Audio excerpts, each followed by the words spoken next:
Hello and welcome to this week's show of Weighted Donuts. I'm Wayne Unger, and I have my returning guest, the ultimate returning guest, Dan Symborski of ESPN with me. Good morning, Dan. How are you? I'm doing pretty well today, Wayne. How are you? I'm doing great. As I just told you, I'm doing great. So listen, we're going to get right to the meat of it. Let's talk about all the trades last week, okay? All right. Well, one, let's start with prospects who were given up, okay? In other words, like, were there any particular trades made where you said, I can't believe you gave up these prospects for that guy? Well, actually, one of the things that kind of separated this trade deadline from some previous ones is teams actually got a reasonable trade haul for the players they traded away. Nothing was actually too crazy. The Yankees hung on to their top prospects like they wanted to. The Dodgers hung on to their top prospects as they wanted to. Willie Calhoun was their best prospect traded, essentially, and he was about their fourth best guy. On a general basis, teams kept their top three players simply because I think teams are valuing these prospects very highly, and when they back off and say, hey, we're not going to trade a Clint Frazier for a starting pitcher. Clint Frazier is a huge part of the future, and we're not going to trade him. When teams put their foot down now, the teams trying to trade some of these veterans or players who are going to hit free agency, they kind of have to back off a little bit because every team is holding on to their prospects for dear life at this point. So this is a rare trade deadline in which I don't say anyone was super crazy about a specific prospect they gave up. No, you know what? I have to agree. Possibly, except with the exception of the trade. Oh, wait. The Cubs made a trade. They traded Candelario. No, not him. And before that, they traded. Traded that guy. Trade, depending on how far we go back. No. Didn't they also trade Jimenez? Yes. I'm sorry, that was. You're right. I'm sorry. That was the Quintana trade. That's correct. Okay. Yes. The Quintana for trade. Jose Quintana, you have to give up a lot to get Jose Quintana, simply because of that contract situation is so beautiful. I mean, they gave up Eloy Jimenez for that. I just thought we were actually talking. I was still thinking about we were talking about. Yes. No, you're right. For some reason, I was thinking he was giving up like last week. I was just, but no, you're right. But all in all, flying by. I'm sorry? The month flew by. Yes, it did. And let me ask you a question. Baltimore Orioles, your team. Great. I mean, what's up with them and their medical reports? The Orioles always seem to operate kind of in this parallel universe to everybody else, where everyone else is doing these trades and looking, hey, we're going to compete now, we're going to compete later.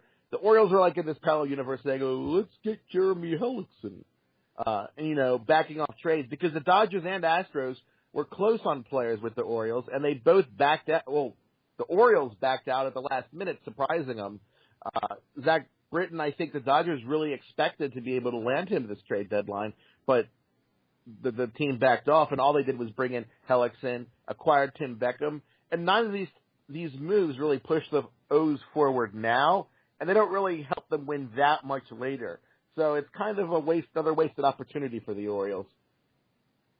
No, I agree. It's almost as though, listen, I mean, Buck Showalter, to me, is one of the few managers that might have a positive WAR rating, but only so much. It's almost as it almost seems as though they believe like, oh yeah, don't worry, Buck can work magic with any team. And I think it's gotten to the point where they're believing that headline too much. From what I understand, they actually had a deal with the Astros for Britton and rejected, after the deal was agreed to in principle, rejected both prospects based on medical reports. Yeah, the Orioles have raised headlines a lot with medical reports in the past. Now, in a situation like Grant Balfour, it actually worked out because Balfour did turn out to be almost done. So that was one of the instances where it worked out. But the Orioles always seem to have this kind of different medical diagnosis for everybody. And I'm Buck Showalter. The thing about managers is sometimes a manager is the right manager for a team at some specific point and may not be the right manager later. I think certain managers do better at certain, parts of the team's success cycle. I think of a manager like Dusty Baker in that. You don't give Dusty Baker a young team full of, rookies and developing players that need to have their roles sorted out. That's the wrong team for Dusty Baker. You give Dusty Baker a team where all the positions are set in stone, essentially, but maybe they're all killing each other, not performing up to their potential, and that's why Baker was such a good fit in Washington for the Nationals. When you look at Buck Showalter, he might have been the right manager for an upstart team like the 2012, 2013, 2014 Orioles. But now that the Orioles are slowly, their talent base is shrinking, they're not really developing many players. Now that it's really just crunch time and trying to squeeze out the last value remaining on some of these guys, I'm not sure Buck Showalter is the right guy for that. Speaking of right guys, wrong guys, managers, good subject. Okay, Don Mattingly. Do you think Don Mattingly is the right guy in Miami right now? I don't think so. I think that the Marlins, where they are, they're a team that needs to really seriously look at a full rebuild. And I know they've done that before, but it's kind of weird that at a time that the roster just screams fire sale, that's the time the Marlins don't have a fire sale, which is one of those, strange quirks in history. I personally think Mattingly would be more effective on a veteran team than the Marlins are, because really the Marlins do have veterans, like I'm talking old veterans, like Suzuki, but the Marlins have a lot of young veterans and young players that they're going to have to develop because the farm system is just blank right now. And I think if they rebuild, and they have to, I'm not sure Mattingly's the right guy for that. Okay, I mean, I was curious because I personally don't think Mattingly's a good manager in general. And I always point to Joe Torre's fall off. To me, his what I felt was a downward trend in his strategic moves. I always point to the fact that, he no longer had Don Zimmer and then Willie Randolph as his bench coach. He had Don Mattingly as his bench coach, and Joe Torre, nice Joe guy. Torre is interesting, simply because when I talk about managers that are right for a team at a specific time, Torre was the perfect team. Jim Torre was the perfect manager. Joe Torre, sorry, I'm very mumbly today. Joe Torre was the perfect manager for the late 90s Yankees. His job wasn't trying to squeeze out little performance or being a tactical genius or anything. His role was taking a very talented team, keep them from killing each other, and doing no harm. And Torre was awesome at that. And I think that the team at that point was a good fit. When you start getting later in the Yankees' success cycle, when they didn't have quite as much depth of talent, more of a traditional phase, then Torre just wasn't quite as good. I'm not sure how to fault Mattingly. I thought he did an okay job with the Dodgers, but I don't think he was the right manager for the Dodgers, because the Dodgers are a very advanced organization analytically, and they want to have, the front office, the manager, the ownership, all on the same page for a lot of these things. And I don't think Mattingly was the right guy for that job, even if he didn't do a bad job, I felt.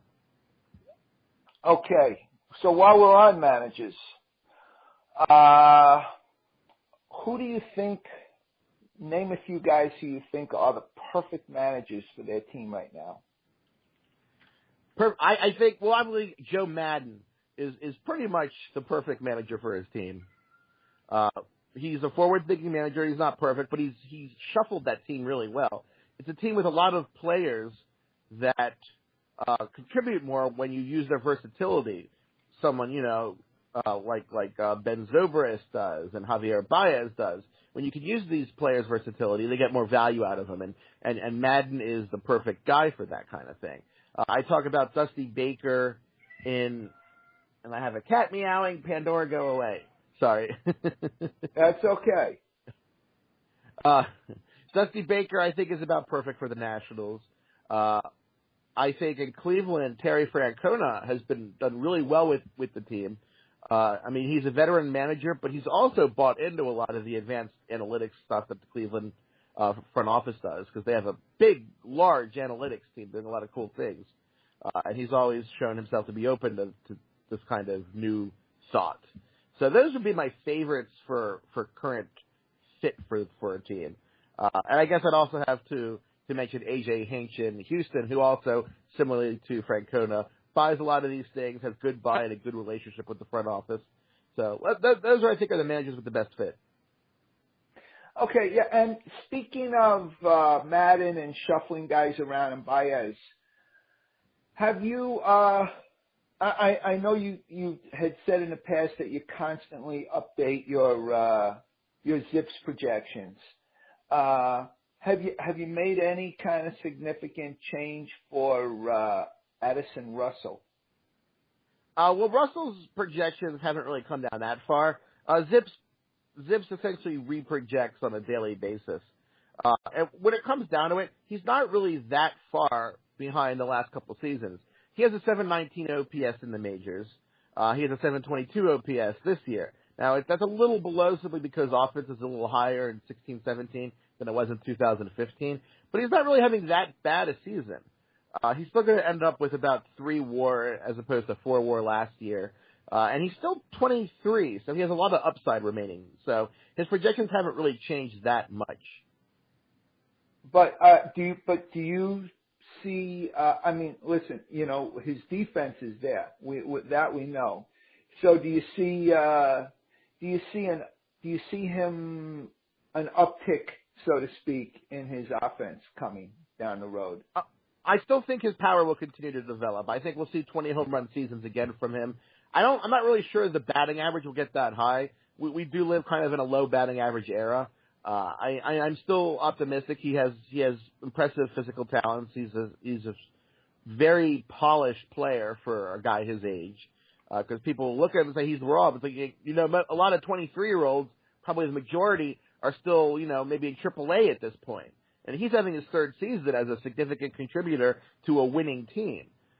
So I'm optimistic about Russell. Okay. All right, tell me, off the top of your head, name a couple of guys who you think, who Zips has made some major upward adjustments for, as the season has gone on.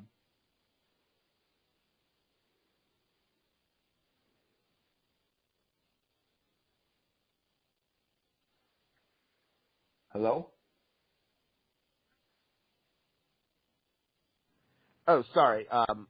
Hit my microphone muted accidentally. That's okay. so there was an uncomfortable silence. Zips is still very high on Aaron Judge, much higher than it was at the start of the season. Judge was always one of those guys who could blow up, and he has this year. Obviously, he hasn't been quite the same since the trade deadline, but I expect that's a blip. Another player that Zips has been coming around on quickly is Yonder Alonso of the A's. And again, he hasn't been quite as hot in the last few months as he was early on. But Zips, the in-season model isn't as sophisticated as, say, the season-to-season model, so it wasn't picking up as quickly some of the things like his change in fly ball rate. That's been a big deal for Alonso. He's been trying to drive the ball. He's been trying to hit, increase that angle of approach at the ball and try to, hit fly balls because he was never really a fly ball hitter. And it's hard to be a first baseman and not be a fly ball hitter simply because the first base offensive requirement is very high. So a lot of his changes this year, I think, are legitimate. He really is a 20 home run hitter instead of a 7 home run hitter. So those are probably the 2 players that have had the biggest change in Zips. And what about, and that's upward. What about downward? Who do you think Zips has adjusted downward the most for? Well, for one, Orioles is a little the Orioles. Zips is worried about most of the Orioles pitching. It's downgraded Kevin Gausman a lot. It's downgraded Chris Tillman a lot. It didn't really like Ubaldo Jimenez anyway, but he's been bad enough that he's been downgraded quite a bit in the projections. You look at some of the San Francisco guys. Zips is much less optimistic on Matt Moore. It's a little worried about Johnny Cueto. Still likes Jeff Samardzija, but the Giants, obviously, with the season they've had, their players are going to take a projection hit there. Okay. So, and now that we're halfway through, or a little more than halfway through, some races are pretty much a lock, but yeah, there are a lot of some big lock division races out there, and there's no NL East race, there's no NL West race, there's no AL West race. So AL East. I think the Red Sox have a slight edge right now, but I think it's simply on the strength of having a 2-game lead. The Yankees have improved their roster a lot. You add in some of the players who have emerged, like Aaron Judge, and we were talking about Severino's explosion this year, which I'm happy to see, since I've been trying to predict that for a while and it hasn't happened, and I look kind of stupid. So when you add those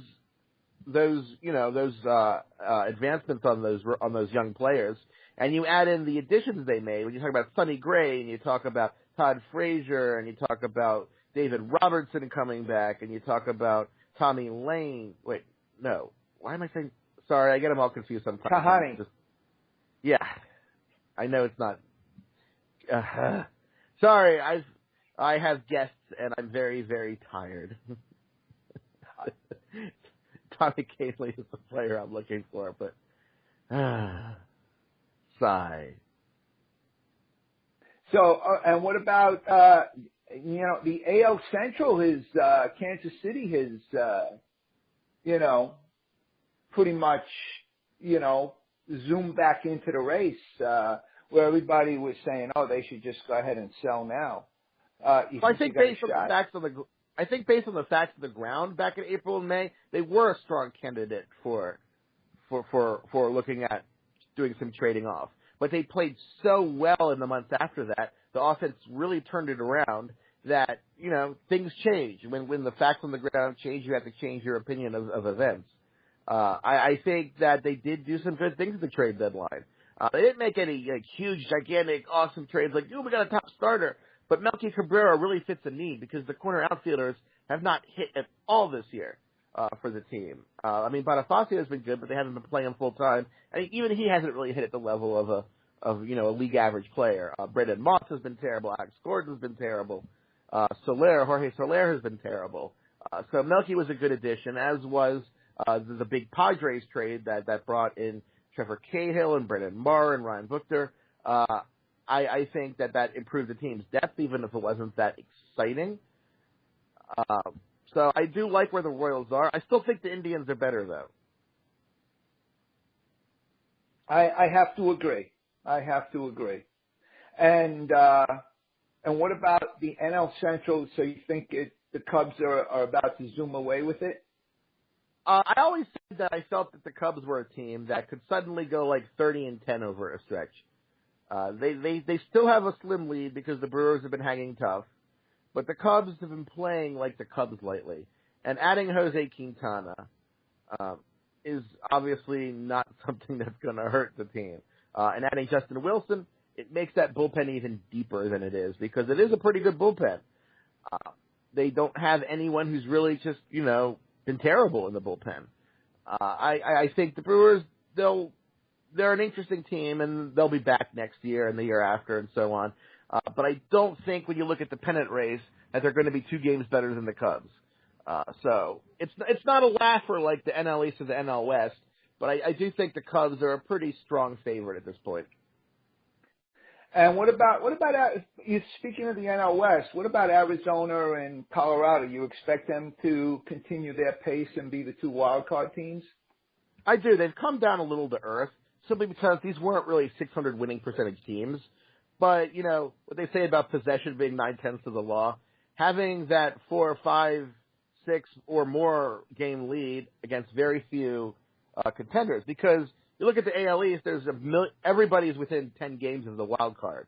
You look at the NL, only a few teams really are within 10 games of catching Arizona and Colorado. And that's the NL East loser, the Cardinals, the Pirates, and the Marlins. And there's even the teams at the back of that really aren't any better than the Diamondbacks or Rockies. So I think that while that margin of safety has kind of evaporated to a degree, I think the teams, they're the heavy favorites for the wild card. Okay. Dan, I know you got to go. I know you have a busy weekend ahead of you, and I truly appreciate you coming on in this busy time. It's always fun, Wayne. I appreciate it, and I'll speak to you again in a few weeks. Congratulations to your sister, and enjoy your weekend. I will. I think I'm waiting for the weekend to be over, and then I can just sleep for another week.